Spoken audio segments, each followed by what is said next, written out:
Selamat datang kembali di channel Burner Trader. Di video kali ini saya akan menganalisa saham-saham dari sektor CPO. Yang pertama BPT, kedua TAPJI, ketiga DSNG, keempat SIM, kelima SSMS, keenam LSIP, ketujuh AALI, kedelapan Getsco, dan terakhir TBLA. Langsung saja ke saham pertama, ada BPT yang di hari Kamis minggu lalu ditutup terkoreksi 2,32%, harga 84. Kalau dilihat transaksi asing, net sell. Kalau dilihat dari market summary-nya ada distribusi ya di hari Kamis, tapi kalau dilihat selama seminggu itu ya menurut saya masih ada akumulasi walaupun nggak beda jauh dengan distribusi. Langsung saja ke teknikalnya. Sebelum ke teknikal mau lihat dulu harga komoditas CPO ya. Harga CPO juga menguat setelah dia membentuk korektif web ABC dan breakout, dan neckline 6200 itu di breakout ya. Harusnya ya ini kompim lanjut uptrend, dan potensinya untuk harga komoditas CPO menutup gapnya di 6725.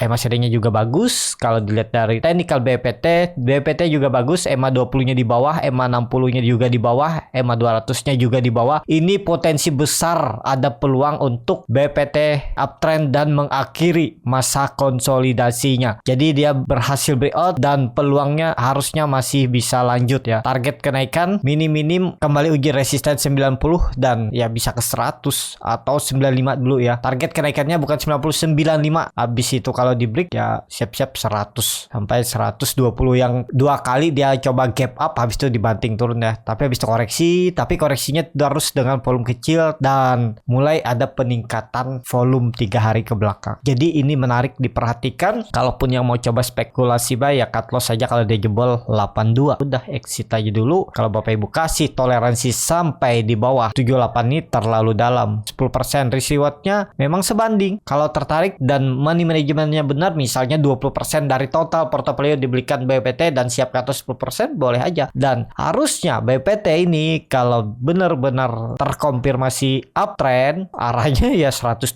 itu sinyal sebelumnya ini. Ya, kalau trend dari bawah sudah dipatahkan. Sepertinya ini valid, cuman ya yang penting punya trading plan kalau mau beli. Jadi seperti itu untuk BPT. Langsung saja ke saham kedua, ada TAPJI yang di hari Kamis kemarin ditutup di harga 670 sama harga penutupan hari sebelumnya. Kalau dilihat transaksi asing seminggu kemarin itu bisa dibilang ada net sell. Kalau dilihat dari market summary-nya, TAPJI di distribusi. Langsung saja ke teknikalnya. Secara teknikal TAPJI masih konsolidasi, yang penting TAPJI nggak jebol 640-nya nih aja. Kalau mau bagus, TAPJI harus breakout 700, berarti dia udah di atas EMA 60 dan EMA 20. Dan EMA 20-nya malah dead cross nih ya. Jadi rawan. Tapi ini kan ada candle doji ya. Kalau mau bagus minggu ini harus breakout 700 dan bertahan. Kalau MACD-nya juga sudah melandai menyempit, bar chart di bawah makin tipis, tinggal nunggu breakout nih 700, siap peluang bagus lah untuk TAPJI. TAPJI akan kembali uptrend kalau sudah di atas 750. Peluangnya kemana? 900, nguji all time high-nya lagi. Karena TAPJI ini kan juga baru IPO April 2021, 16 April 2021 ya. Jadi ya ada peluang sepertinya naik karena posisinya bagus nih, bertahan terus di atas 660. Ya exit aja kalau dia jebol 640. Seperti itu untuk TAPJI. Langsung saja ke saham ketiga, ada DSNG yang di hari Kamis kemarin ditutup terkoreksi 0,74%, harga 670. Kalau dilihat transaksi asing, net sell. Kalau dilihat dari market summary-nya, DSNG ada distribusi. Langsung saja ke teknikalnya. Secara teknikal DSNG ini juga bagus ya, tapi saya hapus dulu dan digambar ulang aja ya biar lebih rapi. Ini dia sudah mematahkan tren downtrendnya, sempat retest di hari Kamis dan bertahan seperti ini bisa, dan ya 700 lah harus dilewatinya. Itu resisten yang cukup kuat. Kalau itu di break harusnya rally ke atas dan lanjut uptrend ya. Kuncinya 700 nih di breakout. Gimana kalau mau beli ya, supportnya bisa di 600 saja, naik turunnya 100 poin ya. Tapi ada support minor. Kalau saya ya saya cut loss aja kalau dia jebol 660, 650 itu udah out aja dulu area ini ya. 660 sampai 650. Jebol ini jual aja daripada dibawa ke 600. Jadi apakah menarik? Kalau MACD-nya memberikan sinyal bagus, sudah golden cross, bar chart di atas 0 juga terbentuk 2 candle, 2 bar, dan saat koreksi volumenya biasa aja nih dan bertahan ya. Koreksinya tipis-tipis saja, pertama 1,46, kemudian 0,7%, berarti kan penurunannya itu nggak dengan volume besar dan yang nggak sellernya juga nggak kuat. Harusnya hijau candle besok Senin atau Selasa, dan bagusnya lagi kalau langsung breakout 700. Dan minggu ini hari Jumat besok harus sudah di atas 700 biar lanjut uptrend untuk DSNG. Jadi seperti itu. Untuk DSNG langsung saja ke saham keempat, ada SIM yang di hari Kamis kemarin ditutup menguat tipis 0,94% ke harga 535. Kalau dilihat transaksi asing net buy. Kalau dilihat dari broker summary-nya,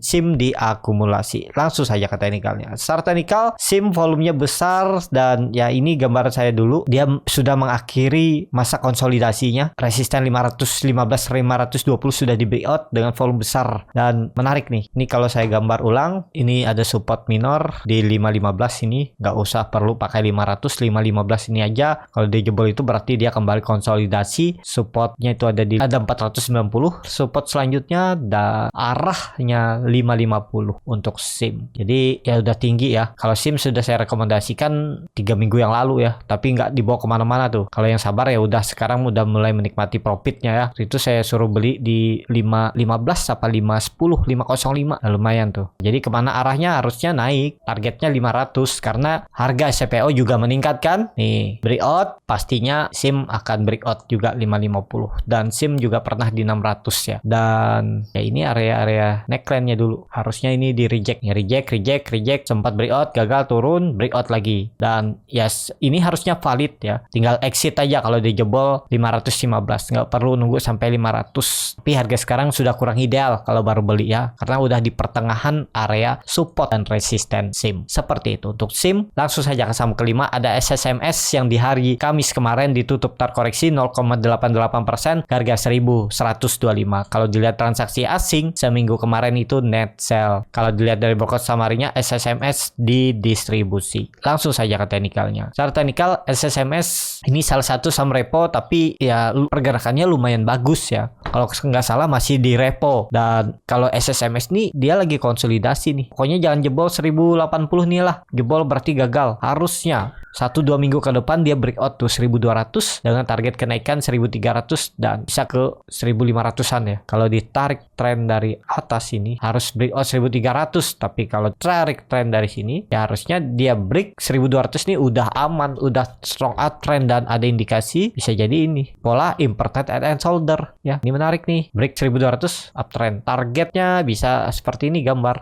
seperti ini ya, 1400-an target kenaikan. Potensi upside kalau beli di harga sekarang. Cut loss saja kalau dijebol 1100 bisa di 1060, 5% cut lossnya. TP terdekat 1200, 7%. Risk rewardnya masih masuk. Apalagi kalau ke 1400 atau harga tertingginya 26 November 2021 aja risk rewardnya 1:3. Apalagi kalau sesuai dengan pola inverted head and shoulder targetnya 27%. Jadi 1:5. Apakah menarik? Harusnya menarik. Yang penting sabar dan kalau nggak mau rugi waktu, cut loss saja kalau dijebol 1080. Seperti itu untuk SSMS. Langsung saja ke saham ke-6, ada LSIP yang di hari Jumat ditutup menguat tipis 0,67% ke harga 1495. Kalau dilihat transaksi asing seminggu kemarin itu masih bisa dibilang ada net buy ya. Memang 3 hari net sell tapi ada akumulasi yang cukup besar di tanggal 11 hari Senin. Kalau dilihat dari broker summary-nya, LSIP masih ada akumulasi oleh broker asing AK. Langsung saja ke teknikalnya. Secara teknikal, LSIP harusnya sudah confirm breakout, volume memang nggak kuat ya. Ya kalau mau bagus, Senin dan minggu depan sudah di atas 1520. Tutupan hari Jumat harus ada di 1520 ke atas. Berarti pola inverted head and shoulder-nya confirm dan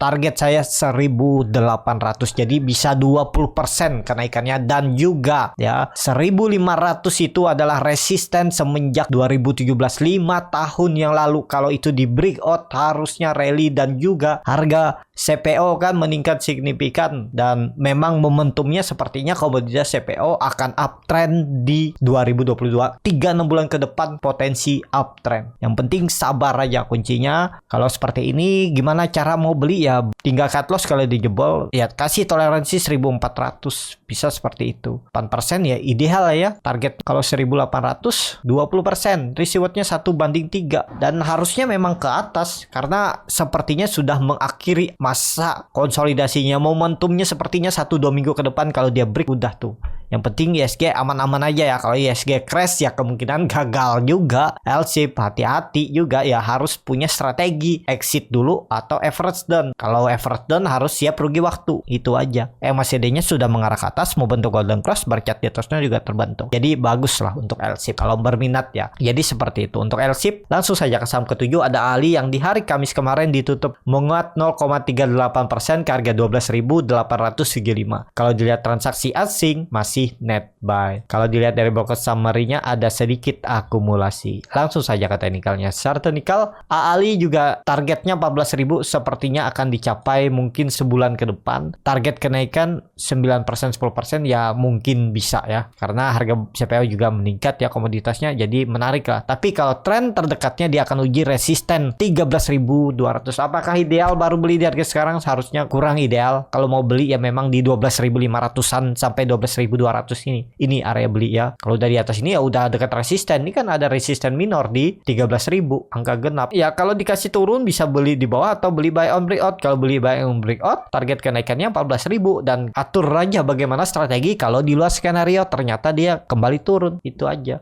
Kalau batas toleransi ya 12.400 nih, jebol ini ya jual aja, exit. Jadi seperti itu. Untuk Ali langsung saja ke saham ke-8 ada Getsco yang di hari Kamis kemarin ditutup menguat 15,46% ke harga 224. Kalau dilihat transaksi asing net buy nilainya juga cukup signifikan ya asing. Kalau dilihat dari broker summary-nya sepertinya nih ada crossing tapi nggak tahu juga ya apa maksudnya ya, karena UI ini tiba-tiba net volumenya besar signifikan, biasanya di 30.000 40.000 tiba-tiba naik, dan MG jualan malah nih besar juga ya, bisa jadi ini adalah crossing atasnya ini ya. Kalau bawahnya ya mungkin bener nih. Langsung saja ke teknikalnya. Secara teknikal Getsco arahnya akan ke atas, targetnya sepertinya masih akan ke 240. Ini memang ada neckline ya, 240 250, habis itu dia ke 300. Target kenaikannya sepertinya ke 300 untuk Getsco. Jadi ini apakah menarik? Harusnya ini baru permulaan kedua setelah dia mulai koreksi ABC dan mulai lagi bangkit ya. Bahkan Getsco ini beberapa kali udah dikasih profit nih semenjak Maret saya suruh spek buy. Habis itu di April kemarin juga hari Kamis saya suruh spek buy itu Getsco dengan targetnya 240 udah TP.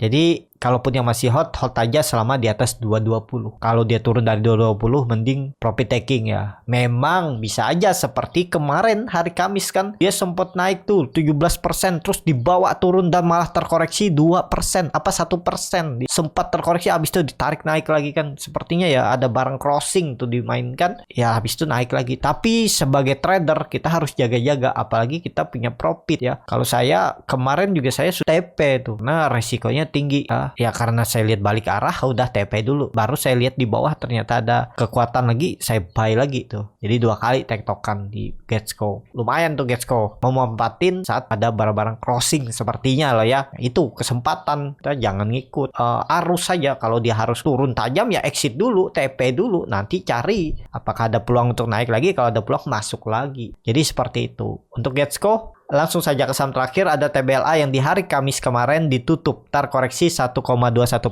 ke harga 810. Kalau dilihat transaksi asing seminggu kemarin itu bisa diakumulasi net sell. Kalau dilihat dari broker summary-nya ada distribusi. Langsung saja ke teknikalnya. Secara teknikal TBLA ini masih konsolidasi biasa aja ya, dan juga TBLA ini volumenya kecil ya, tapi sepertinya ini lagi diakumulasi. Dia ini salah satu saham yang berfundamental bagus selain L-SHIB, Ali, SSMS, dan TBLA ini juga ya. Tapi harus sabar. Ini kayaknya reject terus nih 800. Sepertinya kuat nih 800. Ya bagusnya minggu ini dia harus break 840. Semoga aja ada volume ya di lirik market dan dia bisa breakout dan uptrendnya harus breakout 840. Jadi seperti itu untuk TBLA. Cukup sampai di sini video kali ini. Terima kasih untuk Bapak Ibu dan teman-teman yang sudah menonton video ini sampai selesai. Apabila channel Borneo Trader ini bermanfaat dan bisa menjadi bahan pertimbangan Bapak Ibu dalam membeli, menyimpan dan menjual sahamnya, bisa klik tombol subscribe dan nyalakan lonceng notifikasi. Ada kritik, saran ataupun pertanyaan bisa langsung tinggalkan di kolom komentar. Bagi Bapak Ibu dan teman-teman yang baru belajar trading, masih bingung memilih saham, bingung membuat trading plan, bisa join trading bersama Borneo Trader. Nanti pilihkan saham-sahamnya dan dibuatkan trading plan-nya beserta chartnya dan juga free konsultasi portofolio. Kalau tertarik, DM Instagram Borneo Trader. Sampai ketemu, tetap semangat dan semoga bisa terus cuan.